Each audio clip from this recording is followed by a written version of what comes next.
Hello, everybody. It's Susan Gannett and Annette Mitchell, and today we're going to do a landscape drawing, and I'm going to turn it over to Annette now. Okay, and I'll try to speak up so that you can hear what goes on. When you are drawing a landscape, it would be very similar in thinking to when you were drawing portraits, still lifes, animals, and so forth. You're looking for the basic underlying shapes of the scene. And when you go out on location to the real place, it's worth every minute you spend walking around looking for a view that would be worth your time. So those initial decisions that you make about what to include in your composition are pretty crucial to your satisfaction as to what you get.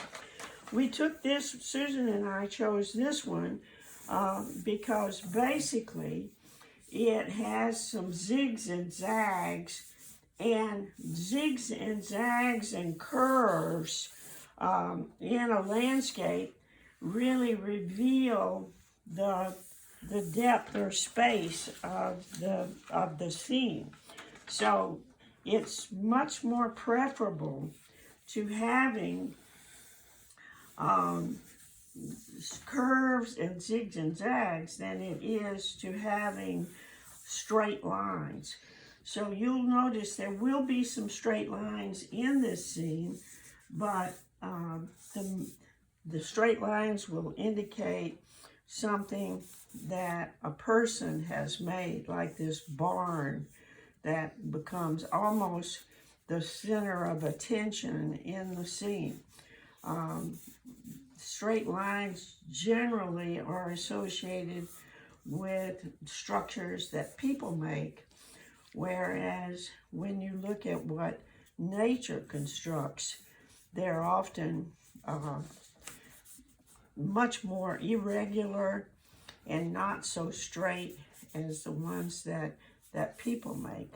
So when we're looking at this particular scene, the straight lines in this scene or event are maybe the straight lines of the fence created by people, whereas if we look for the trees and all, it won't be so, quote, perfect at all.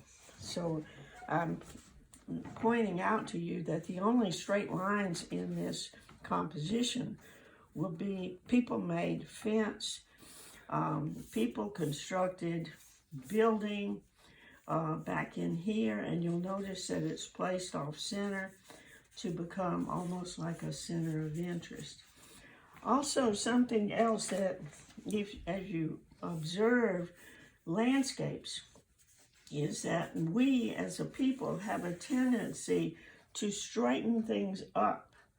We'll look at a tree and we'll make the trunk almost always go exactly straight up and down.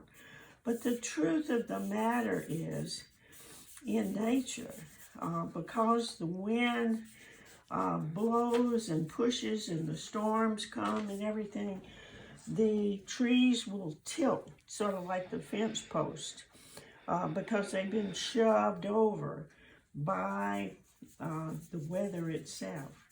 So when you're doing forest, etc., you might want to be really conscious of how the trees have a pitch and tilt, and that's going to add a lot of excitement and depth and space to the scene because it's not just standing up straight. All right, so far I've just sort of indicated where the building would be placed in this area, right in here. And then I'm really conscious of this dark that's leading down by this road, etc. We don't have to be just perfect. We are just sort of figuring out where the landlines would go. even in this tree shadow under here, the shadow would reveal the structure of the land. It would, the shadow would kind of curve and go over that, and in here we would see the forms. So I'm very conscious, and I hope you would be too, of how these natural areas like this foreground with the leaves in it and this road swirls around and tilts and is not perfect. At this point, I've kind of figured out about the size and placement. It might not be exactly what I'm looking at if I was out on scene or something. But the second thing that I usually do is indicate the darks, where the darks are going to be placed. So we have a pattern of value pattern that's going across. So I would think that the top of this barn is going to be the lightest, excuse me, it's going to be the lightest value in the whole scene to draw our attention to this as our center of interest. Yes, it's beautiful in terms of color and palette. And if we're using watercolor or soft pastel, we can get these greens and all of these wonderful colors. But more important than that, I think, is for us to indicate to ourselves early on where we're going to place the dark patterns in this composition. So I'm seeing the dark patterns running in through here, really strong with the lightest light on the top of this barn right here.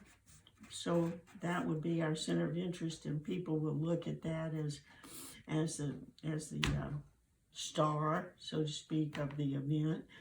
And then we can come in and add the colors and so forth. I don't know what kind of time we have, but we might stop at this point to